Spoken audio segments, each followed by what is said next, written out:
con nosotros 8 años ya, ¿sí? Más o menos. Y hoy está cumpliendo 21.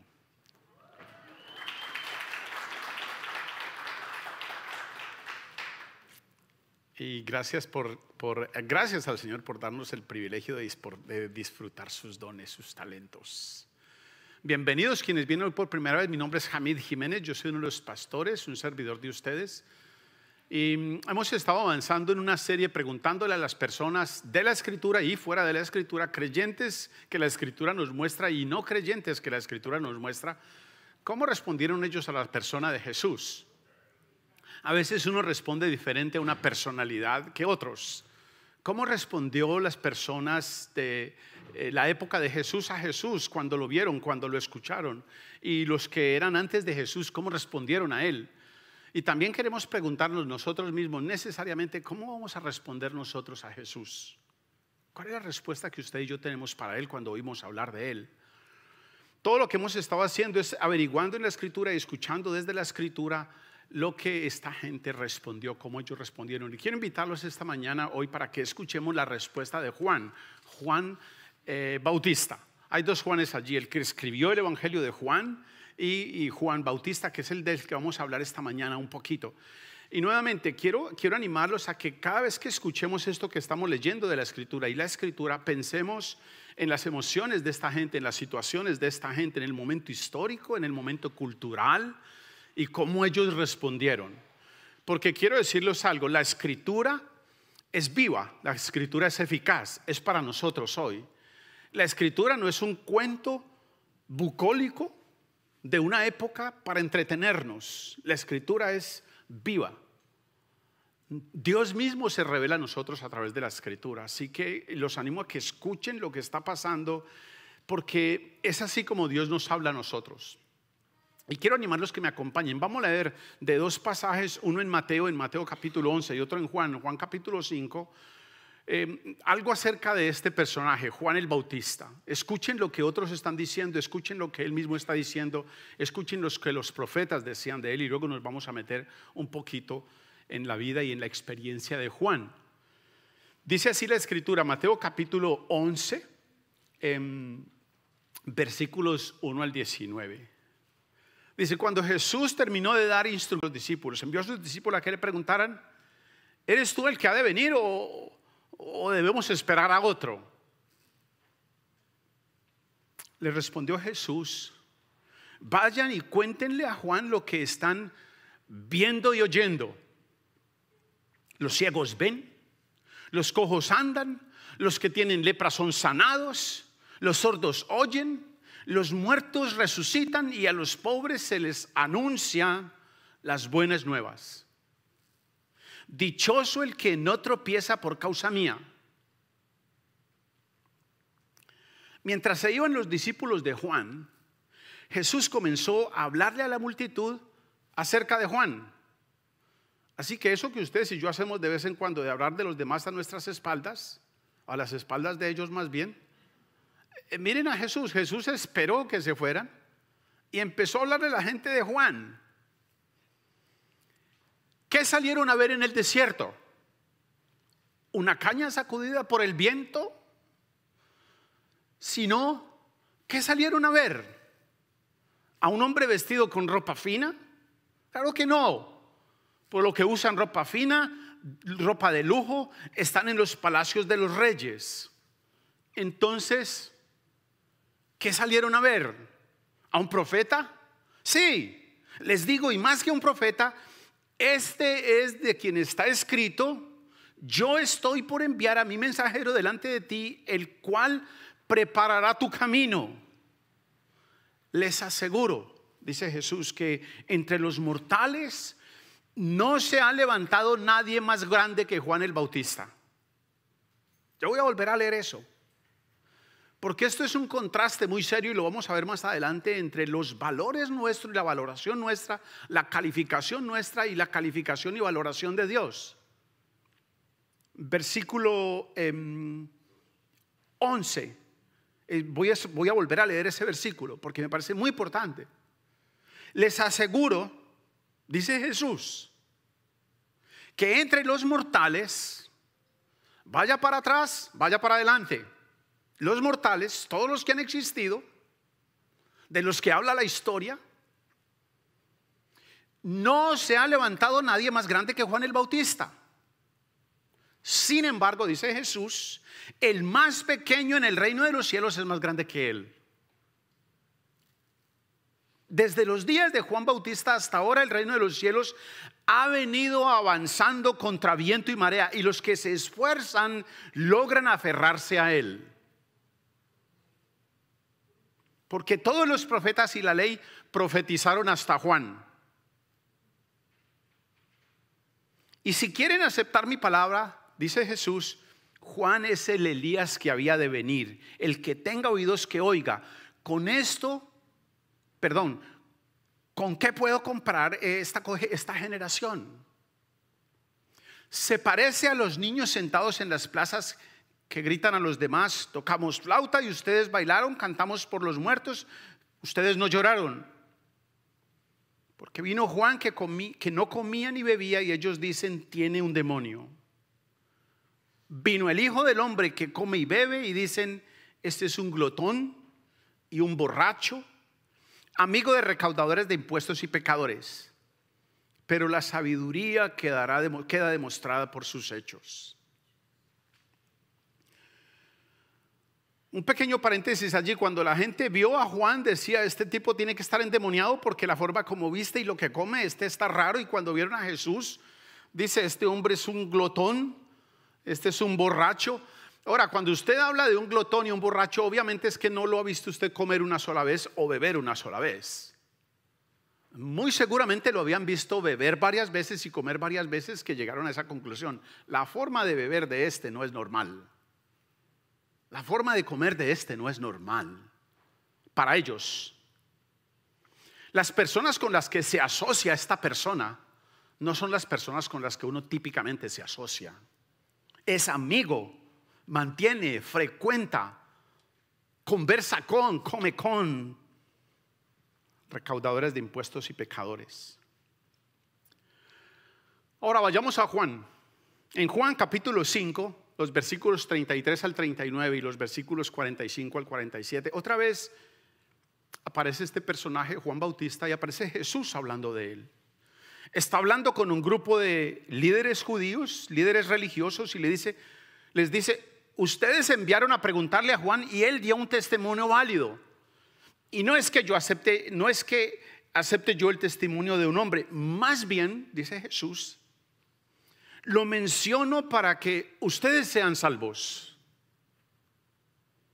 Versículo 35. Juan era una lámpara encendida y brillante, y ustedes decidieron disfrutar de su luz por algún tiempo. El testimonio con que yo cuento tiene más peso que el de Juan, porque esa misma tarea que el Padre me ha encomendado que lleve a cabo y que estoy haciendo es la que testifica que el Padre me ha enviado. Y el Padre mismo que me envió ha testificado en mi favor. Ustedes nunca han oído su voz, ni visto su figura, ni vive su palabra en ustedes, porque no creen en aquel a quien él envió. Ustedes estudian con diligencia la Escritura porque piensan que en ellas hallan la vida eterna, y son ellas las que dan testimonio en mi favor. Versículo 45. Pero no piensen que yo voy a acusarlos delante del Padre. Quien los va a acusar es Moisés, en quien tienen puesta su esperanza. Si le creyeran a Moisés, dice Jesús, me creerían a mí, porque de mí escribió él. Pero si no creen lo que él escribió, ¿cómo van a creer mis palabras? Juan Bautista fue un hombre enviado por Dios en un momento de inmensa confusión, de inmenso dolor para el pueblo, un caos terrible, donde la esperanza cada vez parecía más lejana, más difusa, se estaba desvaneciendo. Y ante la inminente encarnación de Dios mismo, ante el inminente nacimiento de Dios mismo, ante su crucifixión, su muerte y su resurrección, próximo a eso, anterior a eso, Juan el Bautista es enviado con un mensaje de arrepentimiento, de juicio, de esperanza, de restauración, preparando el camino del Señor. A eso vino Juan, este hombre. Malaquías habló de Juan, Isaías habló de Juan. Y antes del nacimiento de Juan, escuchen lo que el ángel dice al papá de Juan, a Zacarías. Acompáñeme por favor, Lucas capítulo 1, versículos 13 al 17. El ángel le dijo: no tengas miedo, Zacarías, pues ha sido escuchada tu oración. Tu esposa Elizabeth te dará a luz un hijo y le pondrás por nombre Juan. Eso ya no pasa hoy en día, por lo menos en mi caso no pasó. Hubiera ayudado lo que fuera que un ángel del Señor le hubiera dicho a mi papá y mamá que no le pongan Hamid. A él, un nombre como pronunciable, sonoro, Juan. Y dice versículo 14: tendrás gozo y alegría, y muchos se regocijarán por su nacimiento, porque él será un gran hombre delante del Señor. Jamás tomará vino, jamás tomará licor, y será lleno del Espíritu Santo aún desde su nacimiento. Hará que muchos israelitas se vuelvan al Señor su Dios. Él irá primero delante del Señor con el espíritu y el poder de Elías, para reconciliar a los padres con los hijos y guiar a los desobedientes a la sabiduría de los justos. De este modo preparará un pueblo bien dispuesto para recibir al Señor. Esto le dijo el ángel a los padres de Juan. Así que de este hombre se ha venido hablando. Dios de una manera sistemática establece mediante pactos, mediante promesas, mediante tipos, generación tras generación, la identidad del Cordero que habría de venir, y usa todo tipo de personas, en este caso Juan. Así que la Escritura, lo que usted y yo tenemos, tanto el Antiguo como el Nuevo Testamento, ratifica esa gracia que Dios nos ha ofrecido. Lo que hace el Nuevo Testamento, lo que ustedes y yo tenemos en el Nuevo Testamento, es presentarnos esta misma gracia que Dios, esta misma misericordia que Dios nos ha ofrecido, este mismo Redentor que este Dios mismo que nunca cambia nos ha venido ofreciendo. Eso es lo que hace la Escritura, mostrarnos a través de la historia, a través del panorama histórico de la humanidad, este Redentor que vendría. Miren cómo lo pone uno de los escritores. Acompáñenme por favor en Gálatas capítulo 3. Dice: en efecto, la Escritura, habiendo previsto que Dios justificaría por la fe a las naciones, anunció de antemano el Evangelio a Abraham. Para muchos de nosotros se nos ha enseñado que el Evangelio es después de Jesús. Pero según la Escritura, el Evangelio, que no es otra cosa que el perdón de Dios, la redención de Dios, la adopción de Dios, la transformación de Dios y la futura restauración de Dios, eso es el Evangelio ofrecido para nosotros, para todos nosotros. Le fue predicado a Abraham. A Abraham le fue dicho que un día vendría este Redentor.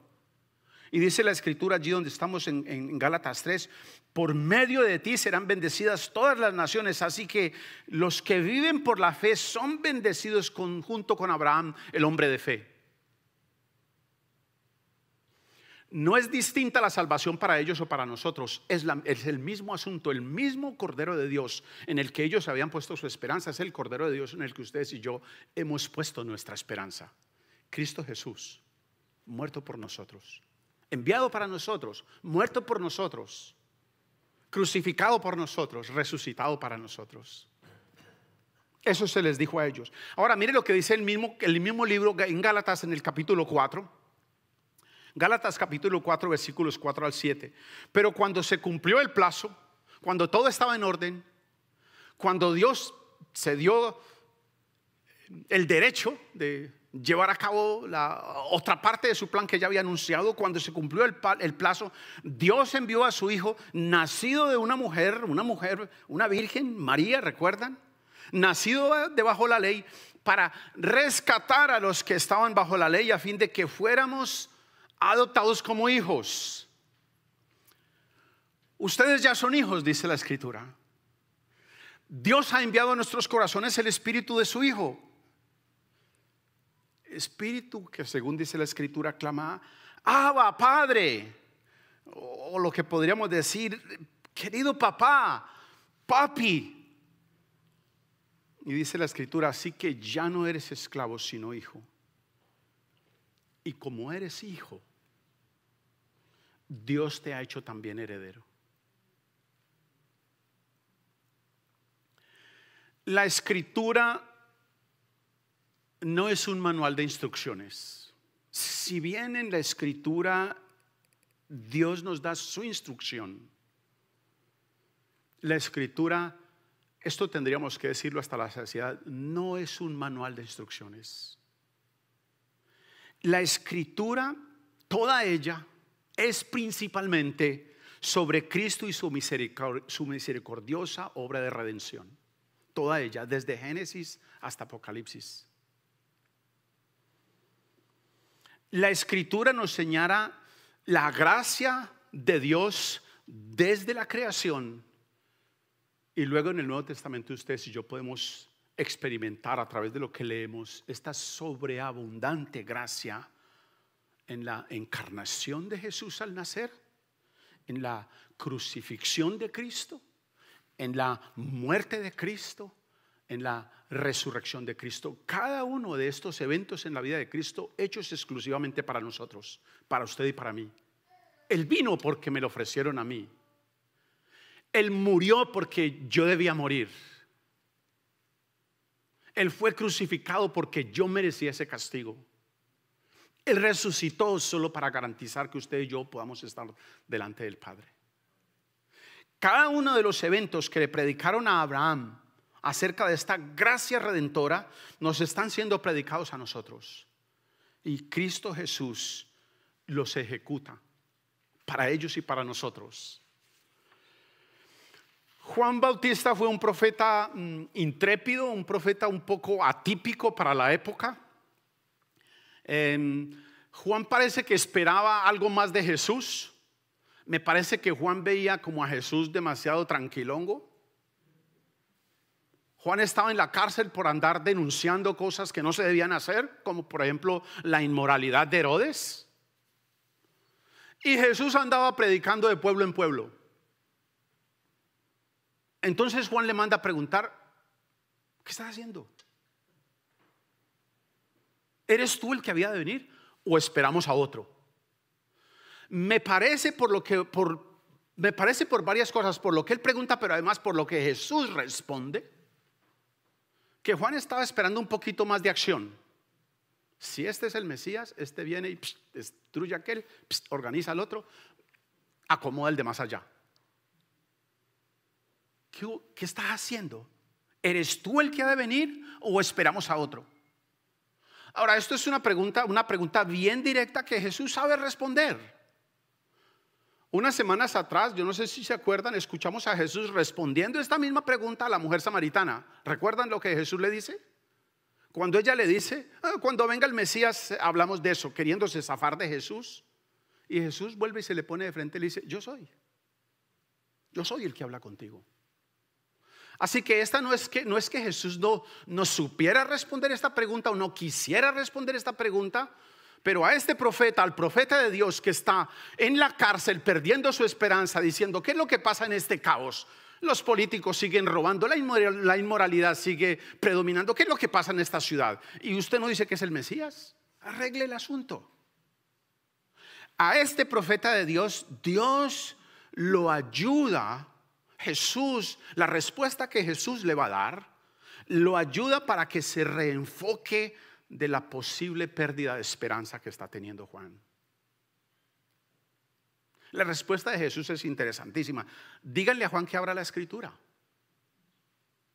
Díganle a Juan que vuelva a leer lo que él ha leído. Que recuerde lo anunciado por los otros profetas. Y muy seguramente esto sí es mucha especulación mía. Probablemente Jesús le dijo a vaya, dígale que abra Isaías 6, que abra Isaías 11, que abra Isaías 29, que vuelva y lea Isaías 35, que vaya al capítulo 41, al capítulo 53. Dígale a Juan, cuéntenle a Juan lo que ustedes están viendo y oyendo. Dígale que vuelva a abrir la escritura. Es verdad que él no está pasando un momento cómodo, pero yo no estoy de paseo. Yo vine a buscar y a salvar a los que estaban perdidos. Yo vine a entregar mi vida por ustedes. Cuéntenle, vaya y díganle. Los ciegos ven. Los cojos pueden caminar derecho. Los leprosos son sanados. Los que no oyen reciben una instrucción y son sanados. A los muertos se les levanta. A los pobres se les da poder. Y les dice: dichoso el que no tropieza por mi causa. Dichoso quienes no se fabrican un Mesías distinto al que la Escritura muestra.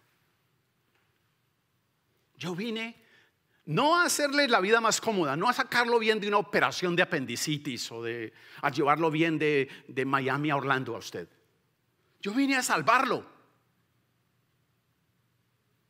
de la condenación. Yo no vine a que usted le vaya mejor en una visita a su odontólogo. Es más grande que eso a lo que yo vine. Cuéntenle a él. Yo vine a buscar y a salvar a los que estaban perdidos. Ahora recuerden algo interesante. Juan nunca fue librado de la cárcel. Juan no salió de la cárcel. De hecho, lo que nos dice la Escritura es que fue decapitado en la cárcel. Jesús no tenía el poder para sacar a Juan. O Jesús simplemente no quiso sacar a Juan. ¿Qué razón tenía Jesús para que Juan se quedara en la cárcel y fuera decapitado? ¿No sabía Jesús que le iba a ir tan mal a Jesús? Perdón, a Juan. Si me hubiera dado cuenta que le iban a decapitar, lo saco. No. Según nos dice la Escritura, Jesús sabe exactamente lo que va a pasar a cada uno de nosotros. Lo que sí nos ofrece la Escritura es que cuando pasemos por, Él va a estar con nosotros. Aunque algunos consideraran a Juan un profeta de Dios, para otros Juan era una persona insignificante, era una persona frágil, era una persona mal vestida, con hábitos alimenticios un poco raros. Según dice la Escritura, infortunadamente, o no, afortunadamente, no lo puse en el screen para que ustedes busquen en sus Biblias. A propósito, traten de leer sus Biblias. Si usted no tiene Biblia, ahora es muy fácil, ahora hay aplicaciones con 35 versiones diferentes en el teléfono. Pero si a usted le gusta leer y no tiene Biblia y la va a leer, yo le regalo una. Tenemos una Biblia, esta mañana se la podemos dar.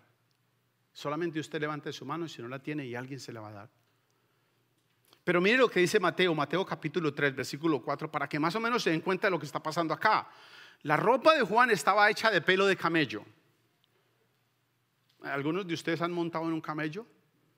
Yo cometí el error de montarme en un camello hace unos cuantos meses atrás y tuve que botar el pantalón. No hay forma de quitarle el olor. No hay forma. Usted puede lavarlo y ya, lo perdió. La ropa de Juan estaba hecha de pelo de camello, llevaba puesto un cinturón de cuero y se alimentaba de langostas y miel silvestre. Ahora, la Escritura dice, Jesús les pregunta, ¿qué salieron a ver ustedes? Y hace una referencia interesante que vale la pena que usted y yo nos detengamos. Dice, ¿qué salieron a ver? ¿Una caña sacudida por el viento? Esa referencia de una caña sacudida por el viento es una referencia a alguien frágil, a alguien sin poder, sin fuerza. Pero Juan fue el instrumento que, según la Escritura dice, Dios usó para que nos preparara el camino de este Salvador que vendría. Alguien maloliente con el que usted empezaba a hablar y usted le podía notar una patica de langosta por aquí entre los dientes. Y la barba seguramente untada de miel. No hay nada más repugnante que eso para nosotros hoy. Dios se va a dirigir a nosotros a través de medios y personas inesperadas, que muy posible nosotros digamos, uy, ni se me arrime. Y es el gran momento que Dios tiene para su vida. Dios va a poner delante de nosotros situaciones y personas que ustedes y yo no esperamos. Lo que nos dice Él, estén atentos. Alguien va a ser cruzado en su camino, nos dice el Señor, con mi mensaje. Usted no sabe quién es. Solamente estén atentos. Siempre estén atentos. Hace unos años atrás a mi oficina llegó alguien, Gaby, realmente nuestra asistente, a decirme, Hamid, hay una persona que necesita hablar con un pastor. Y los demás pastores no estaban. Bueno, me tocó a mí. Y la persona venía muy angustiada. Y bueno, ¿cómo está, señora? No, necesito hablar con un pastor. Yo soy uno de ellos. Y me miró así de arriba abajo.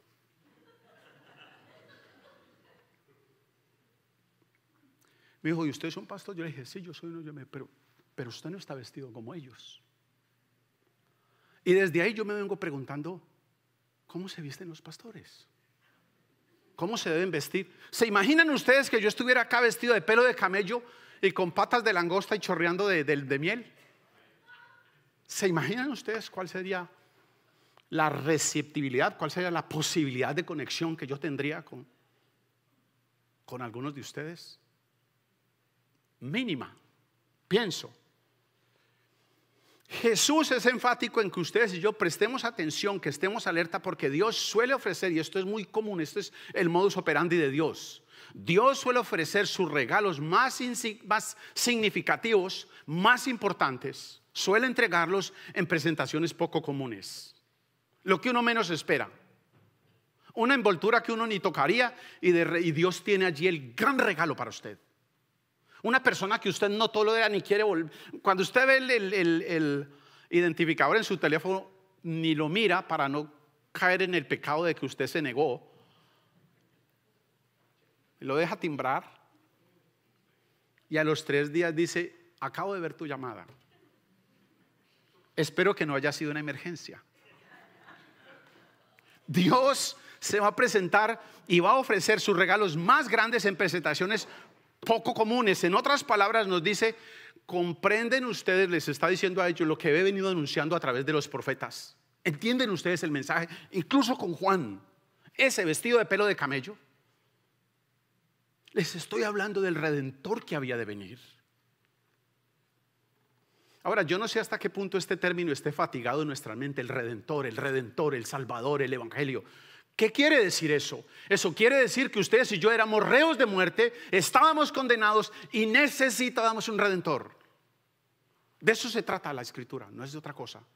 No son palmaditas para que usted se sienta mejor, para consolarlo en su dolor. Sirve para eso, no me malinterpreten. Pero la mayor consolación que usted y yo necesitamos es que necesitábamos un Salvador y nos fue ofrecido por gracia sin que usted y yo hiciéramos nada. Lo demás es carpintería. Lo demás son simple, como es que dice el apóstol Pablo, estas son leves tribulaciones momentáneas. Gobiernos corruptos, enfermedades difíciles, situaciones complicadas en la casa, en el vecindario. Son solo situaciones momentáneas, pero lo que nos espera es enorme.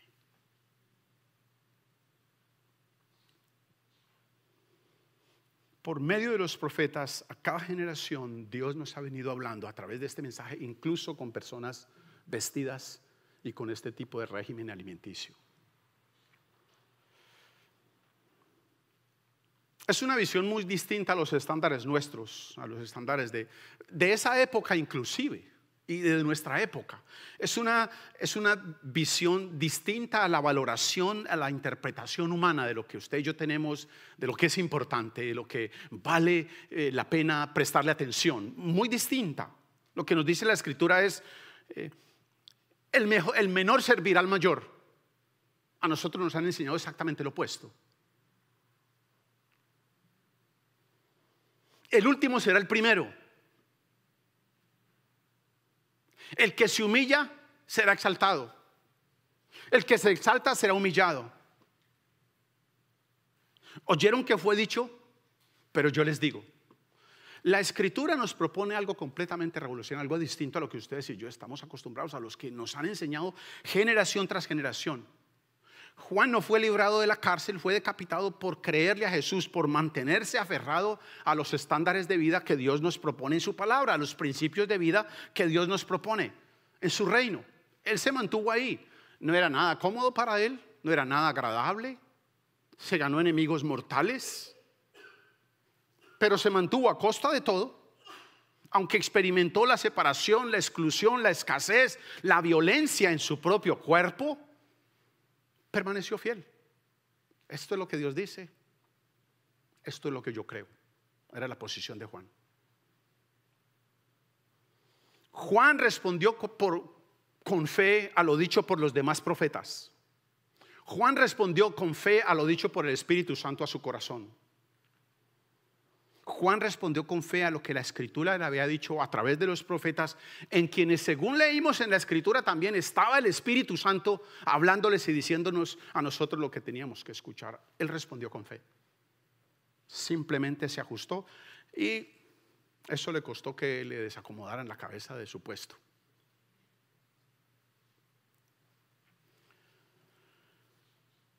Mire lo que dice Lucas capítulo 14 versículo 25, Jesús hablándonos. Miren lo distinto que es la predicación del evangelio para nosotros. Dice la Escritura: grandes multitudes seguían a Jesús y él se volvió y les dijo, detengámonos un momentico. Lo que cualquier predicador de hoy en día anhelaría, toda la industria multimillonaria de anuncios y de advertisement, de publicidad multimillonaria que hace cualquier predicador, cualquier pastor.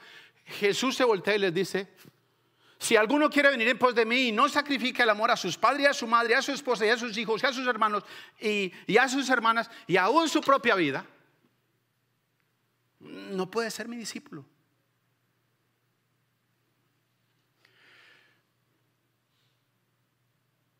Dice el apóstol Pablo: les ruego por las misericordias de Dios que no se ajusten a este siglo. Les ruego a causa de lo que Dios ha hecho por ustedes que no se ajusten a lo que este mundo les ofrece. Y Jesús básicamente nos está diciendo eso. Si alguno quiere seguirme, si usted dice que es cristiano, si usted dice que es creyente y no toma la decisión de darle el valor correcto a esta otra serie de amores que nosotros tenemos, amor por la casa, por el trabajo, por el conocimiento, por poder, por saber, si no sacrifica esos amores, si no los pone en el lugar correcto, no puede ser mi discípulo. Y dice en el versículo 27, y el que no carga su cruz y me sigue, no puede ser mi discípulo. No se imaginan ustedes cuántas veces yo he escuchado de personas que me dicen ser creyentes, que me dicen: para mí lo primero es mi familia, para mí lo primero es mi trabajo, para mí lo primero es mi salud. Y según la propuesta de Cristo Jesús, completamente antagónica a lo que nosotros creemos, primero es que para nosotros lo primero ha de ser Él, mi amor por Él, porque Él vino a rescatarme, siendo que yo estaba perdido. El mensaje bíblico del evangelio es radicalmente opuesto al mensaje bíblico de hoy, o antibíblico yo diría de hoy, desde algunos púlpitos que dice: tú lo puedes, tienes que, deberías de, encuentra el héroe dentro de ti, cumple tus ideales, cree en ti mismo. El mensaje del evangelio es radicalmente opuesto a esto. El evangelio no es un paseo romántico. Si bien el evangelio sí es un plan maravilloso de Dios, preguntémosle a Abraham, preguntémosle a Moisés, preguntémosle a Jonás, preguntémosle a Pedro, preguntémosle a Pablo, a Ruth, a María, preguntémosle a José, a Juan, preguntémosle a otros. Cuán maravilloso encontraban ellos ese plan, donde varios de ellos fueron decapitados y enfrentaron situaciones complicadísimas. Aunque es un plan maravilloso, implica muerte, negación, incomodidad. Implica una vida muy distinta a la que ustedes y yo estamos intentando vivir. Y no es nuevo, mire lo que dice Isaías capítulo 43, dice, pero ahora así dice el Señor, el que te creó Jacob, el que te formó Israel, no temas que yo te he redimido, te he llamado por tu nombre, tú eres mío. Cuando cruces las aguas, yo estaré contigo. Cuando cruces los ríos, no te cubrirán sus aguas. Cuando camines por el fuego, no te quemarás ni te abrazarán las llamas. Yo estaré contigo. Fíjense que la propuesta en muchas ocasiones del Evangelio hoy es que Dios nos quite los problemas. Y lo que la Escritura nos dice, no. Dios nos va a acompañar a través de esos problemas.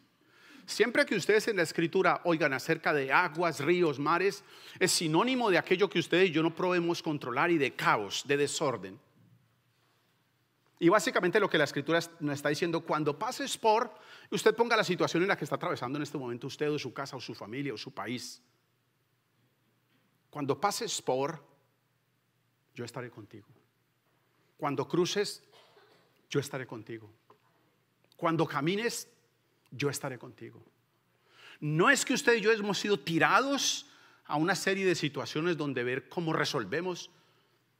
No, Él está acompañándonos a nosotros en estas situaciones que ustedes y yo mismos nos hemos puesto en ellas. Jesús de manera explícita, de manera pública, reconoce las credenciales de Juan como un profeta de Dios y no niega nada de lo que Juan dijo acerca de Jesús. Nunca negó. Juan afirmó que Jesús es la luz verdadera que alumbra a los hombres, que Él es el Cordero de Dios que quita el pecado del mundo, que Jesús es quien nos va a bautizar con el Espíritu. Jesús nunca lo negó y valida las credenciales de este hombre. Pero Jesús hace algo interesante en este capítulo, en el capítulo 11 que leímos de Mateo. Denuncia una brecha interesante entre lo que las personas decimos creer y lo que hacemos. Para Jesús hay una brecha inmensa entre lo que decimos y lo que somos. Y dice de hecho que sus hechos hablan de lo que en verdad ellos son. Yo quise averiguar un poquito lo que quería decir y en verdad todo lo que está denunciando es lo fácil que usted y yo nos resentimos, lo fácil que usted y yo somos para crear división, lo fácil que ustedes y yo nos ponemos apáticos ante una situación específica, el desprecio que sufrimos por otras personas que están vestidos diferente, viven en un lugar de la ciudad diferente, manejan carros diferentes, lo fácil que ustedes y yo nos montamos en la arrogancia de pensar que estamos mejor que otros. Los hechos de las personas demuestran el verdadero objeto de nuestra fe. Y según Jesús, no es Dios ni los estándares de la palabra de Dios, que son simple perdón, compasión, amor, verdad, empatía por otros. No se ajustan a Dios según lo que está denunciando Jesús acá. Buscan que Dios se ajuste a ellos. Yo no sé usted, pero yo mantengo esa lucha constante. Mi lucha es no querer ajustarme a Dios, sino que Dios se ajuste a mí. Que Dios haga las cosas como a mí me gustaría. Sobre todo que haga las cosas con mi esposa como a mí me gustaría. O con mis hijos como a mí me gustaría.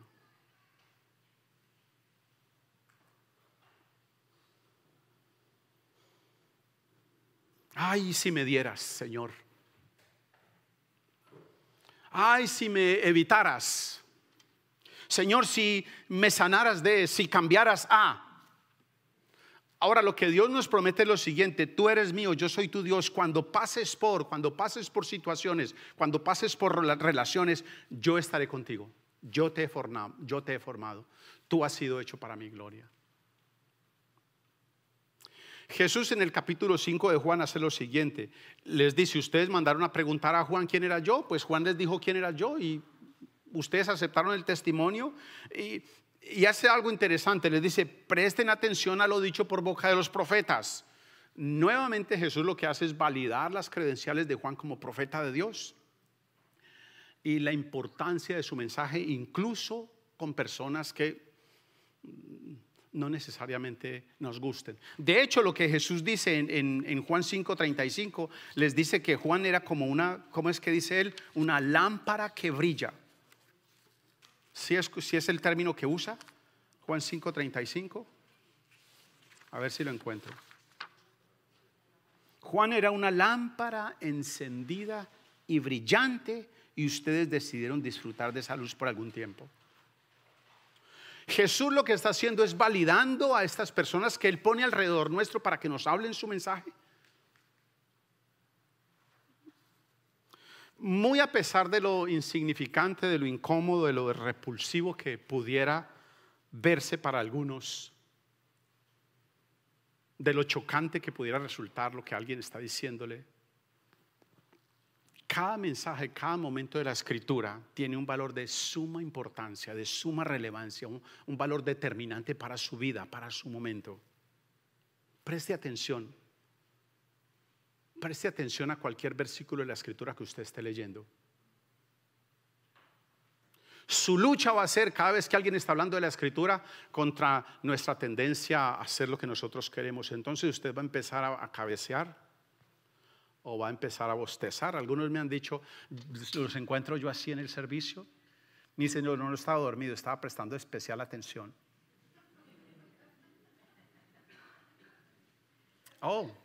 Bien, ¿y de qué hablamos esta mañana? Bueno, estabas hablando de la Biblia.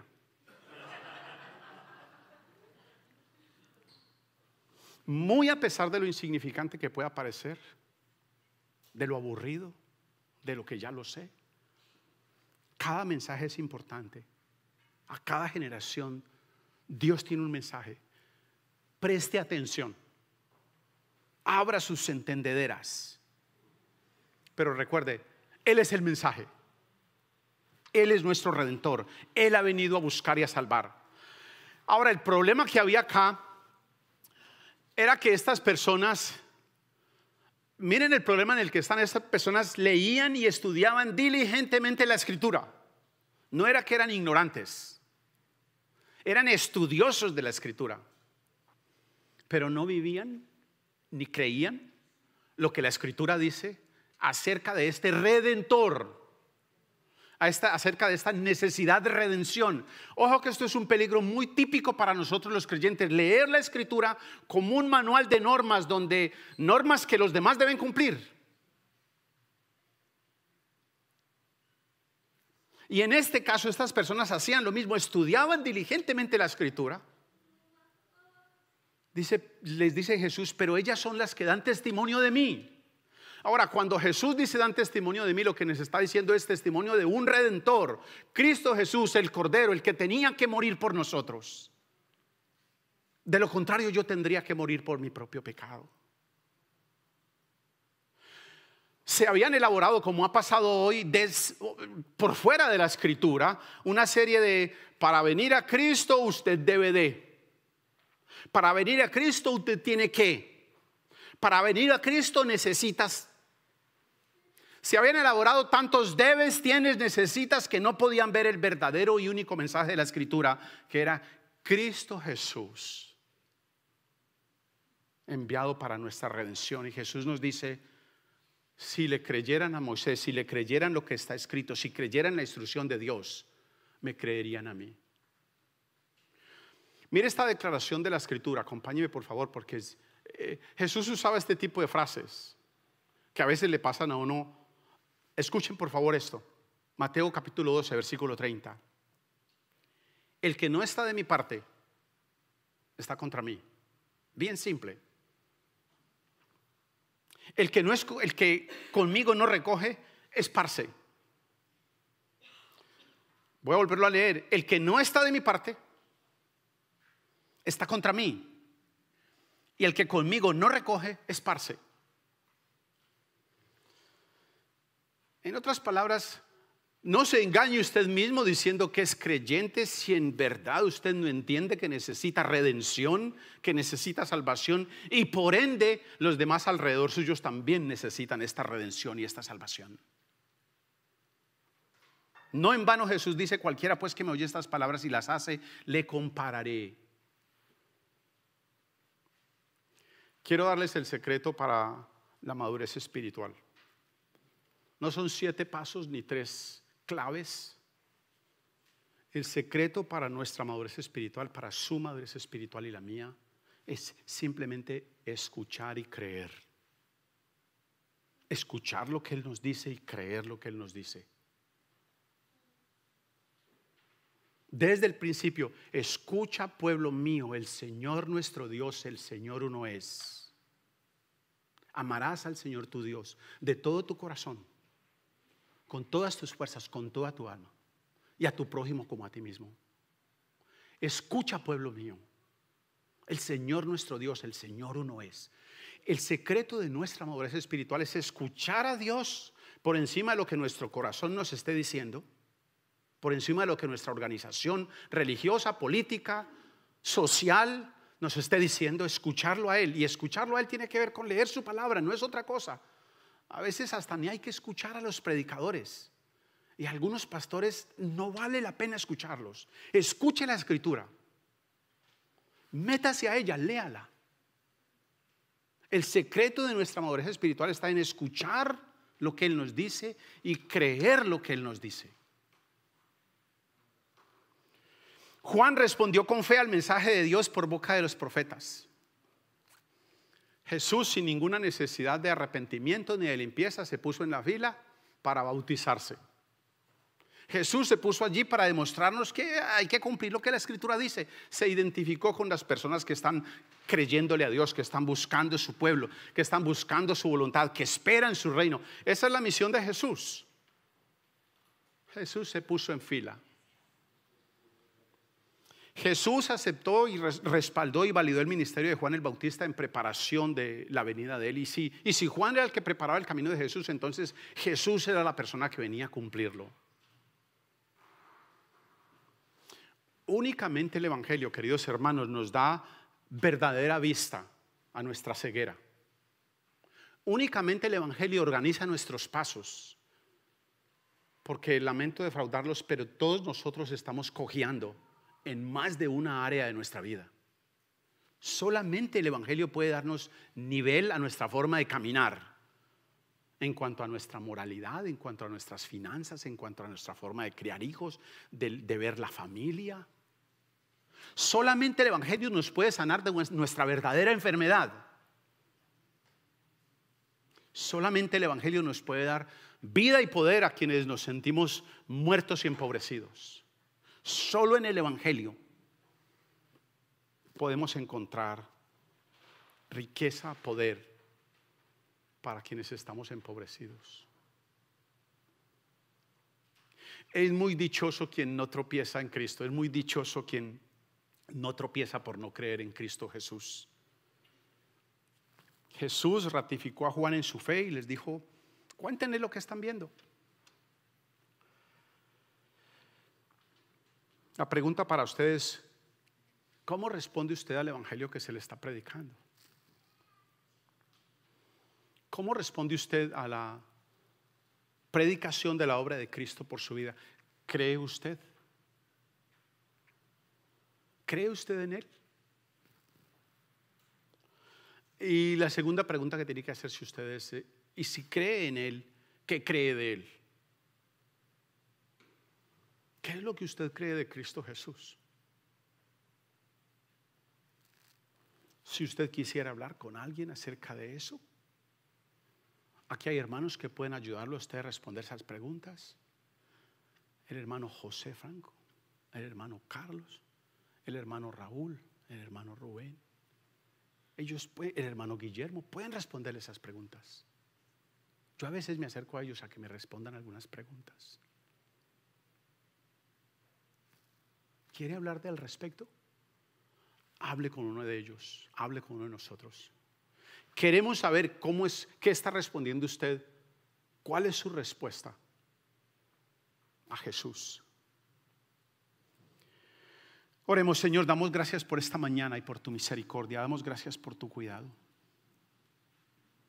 Gracias porque lo que tú has hecho por nosotros, para nosotros, no tiene igual. Es incomprensible para nosotros lo estamos disfrutando a causa de tu fidelidad. Y nuestra súplica es que por tu Espíritu Santo nosotros